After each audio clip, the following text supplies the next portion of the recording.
c'è il macello.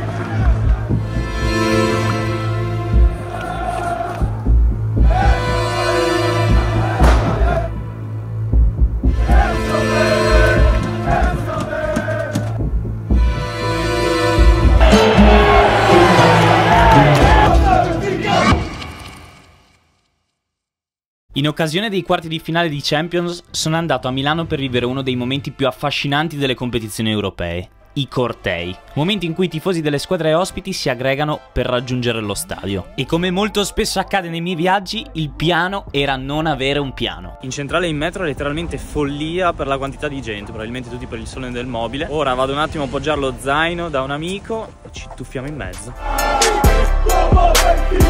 Abbiamo recuperato Andre, che è il conoscitore di Milano, e dopo un 30 minuti a girare senza trovare nessuno, qua si sta un attimo ripopolando. Siamo zona Parco Sempione. Yes. Quindi adesso andiamo alla caccia di questo corteo qua. Ti dico le voci, però si sentono di là, Sentilo. Ce l'abbiamo fatta ore? 3:30. 3:30. Ci siamo appena uniti al corteo del Benfica.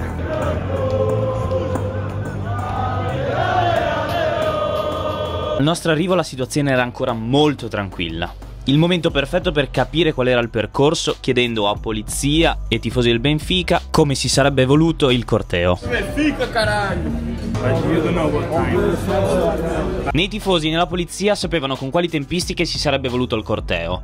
L'unica cosa certa era che dall'Arco della Pace si sarebbero poi spostati fino a Pagano, da lì metro fino a Lotto, da cui poi avrebbero raggiunto San Siro. E con il passare dei minuti la situazione si stava scaldando e non poco, ma c'era un piccolo problema. Ci tocca tornare un attimo in ufficio e poi torniamo, li andiamo a recuperare quando saranno più numerosi, ubriachetti, più in festa.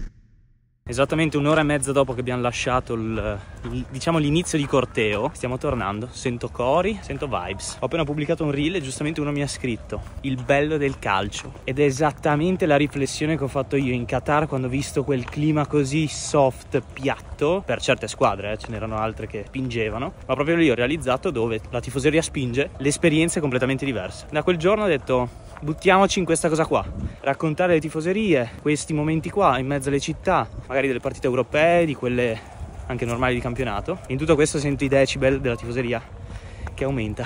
Let's go.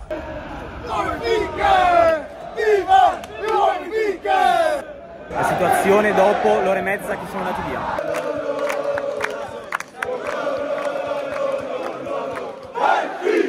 Probabilmente è diventata una distesa di vetri e birre rotte. Fiatelle di alcol che si sentono un po' presenti, cori sempre più forti. Questo è quello che è cambiato. La situazione è un po' questa, ci sono due diversi tipi di tifosi in questo momento. Qua abbiamo circa le famiglie, bevono acqua, hanno mangiato, e invece là dentro, da dove vi ho fatto i video prima, ci sono tutti i tifosi un po' più giovani. Diciamo che non ho visto nessuno senza una birra in mano, però di base per il momento la situazione è abbastanza tranquilla. La polizia è da quel lato, abbastanza distante dal tipo più caldo, tutto molto sotto controllo.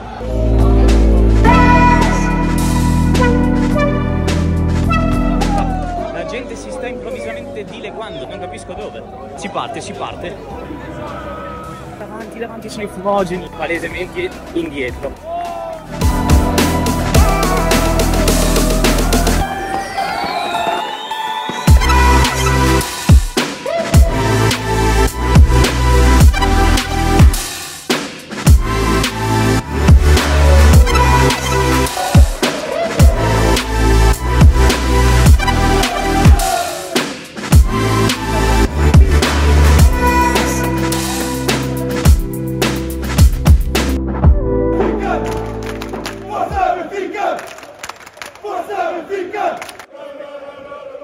Si può chiedere di meglio di questa cosa qua. Ogni partita lo farei.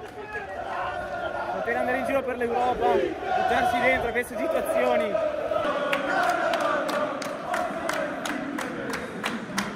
Vedere una strada bloccata per il corteo ti fa capire che il calcio è qualcosa che va al di là.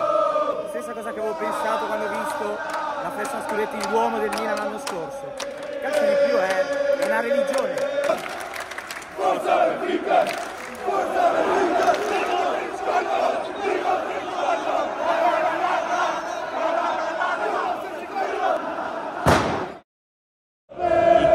volta stiamo aspettando, siamo in zona Pagano, penso che stiamo aspettando che tutti riescano a prendere la metro, mi sembrava abbastanza folle come cosa. C'è da dire che tutta la linea di macchine non è stata minimamente toccata, che non è una cosa scontata, credo, cioè dovrebbe esserlo, ma nessun problema, nessun casino.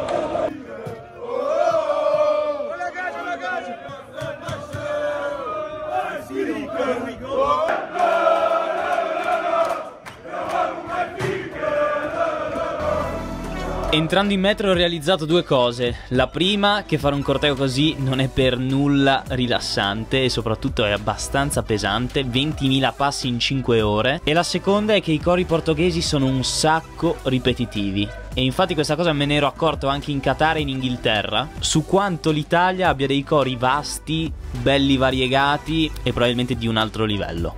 Ci sono 4.000 gradi, 4.000 gradi.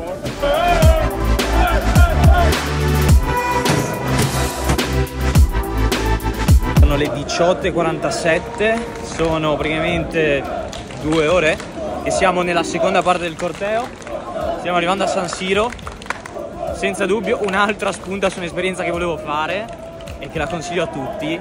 Magari beccatevi le tifoserie un po' più educate, che insomma andare in metro con tutti schiacciati non è che sia al top, dovete trovare un po' le tifoserie che si prestano. Questa potrebbe essere una. Pochissimi danni, pochissimi problemi, mai avuto un sentore di pericolo. Bene, molto bene. Dopo quella clip, stanco morto, ho deciso di staccarmi dal corteo andando completamente a caso verso lo stadio, non conoscendo Milano e la zona San Siro. Presto ho scoperto da alcuni tifosi che avevo fatto la scelta più sbagliata possibile in termini di strada, ma guarda un po', quella più giusta in termini di vibes.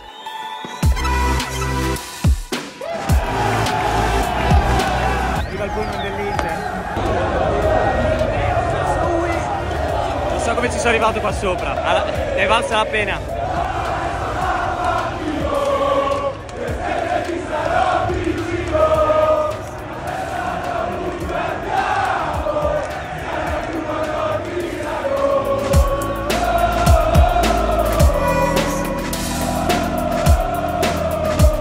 Atmosfera insane, clamorosa, magia, Champions vibes.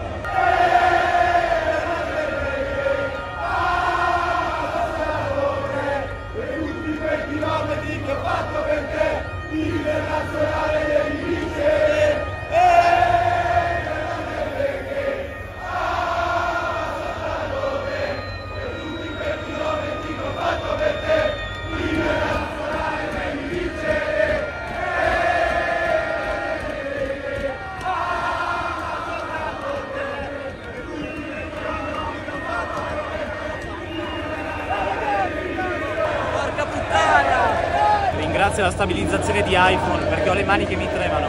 Incredibile. Incredibile. Tienimi. Eccoci. No. Let's go we. Atmosfera incredibile, ti dico. L'Inter probabilmente meglio del Benfica. Madonna. Quando arriva il pullman è assurdo. In Champions è incredibile. Se vuoi fare una roba tradizionale, proprio curva nord, andiamo qua al baretto, dove c'è il ritrovo proprio della curva, il giovedì fa il ritrovo alla curva, sì, altrimenti se ti fidi di me, panzerotti a €1, la svolta. Ci fidiamo delle persone di casa. Visto il corteo del Benfica, l'arrivo del pullman dell'Inter, più classica cena zozzona pre-partita e la serata quasi perfetta era apparecchiata. A quel punto della partita mi interessava pure relativamente poco, se non per una cosa.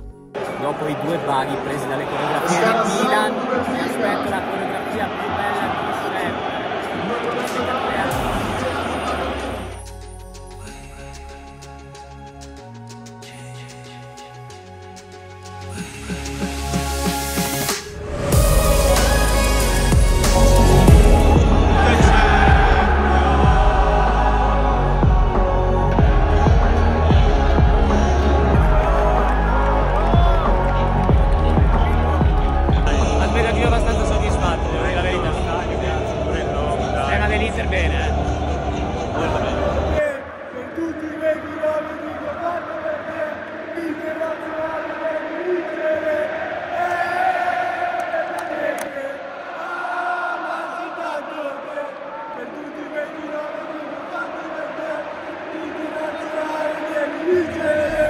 Oltre ad essere stato piacevolmente impressionato dall'atmosfera di San Siro, lo sono rimasto anche per la tifoseria del Benfica, arrivati in 5.000 nonostante la sconfitta dell'andata, e che in città, per quello che ho visto io, hanno fatto pochissimi danni, anzi praticamente zero. E se vogliamo fare l'avvocato del diavolo, diciamo pure che il problema non è tanto dei 5 scemi che su 5.000 che erano in curva hanno lanciato i fumogeni su primo e secondo anello, ma probabilmente più colpa di quelle persone che dovrebbero garantire che quei fumogeni non entrino allo stadio. Diciamo che era abbastanza prevedibile che per la legge dei grandi numeri, se porti allo stadio 5.000 persone, qualche deficiente dentro, bene o male, ci capita sempre. Vabbè, non sono io che devo giudicare, bella.